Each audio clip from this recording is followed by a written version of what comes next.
Hello, आज चाहिँ म यता कौसीबारीमा आएको छु अनि के तरकारी पकाऊँ भनेर हेरेको। यहाँ भेन्टा फलेको रहेछ।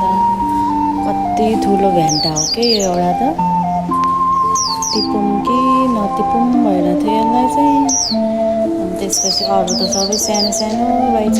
खोजेँ कतातिर अति ठिक्कको भेन्टा भेटिन्छ भनेर।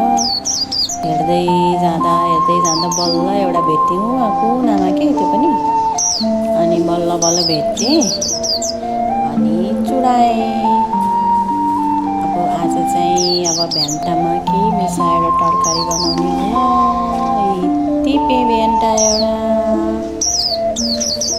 अब अर्को तरकारी खोज्न जानु पर्यो। By by.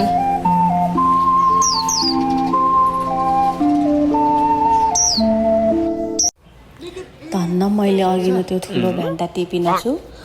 तल गएको त छोरो त बम भएर बसेछ, उसले टिप्न पाएन भनेर। अनि फेरि माथि लगेँ, योभन्दा ठुलो भेन्टा छ तिम्रो लागि भनेर लगेँ। अनि ऊ टिप्यो उसले। अब खुसी हुँदैछ बल्ल, नत्र त रिसाएर खुसी भयो बल्ल।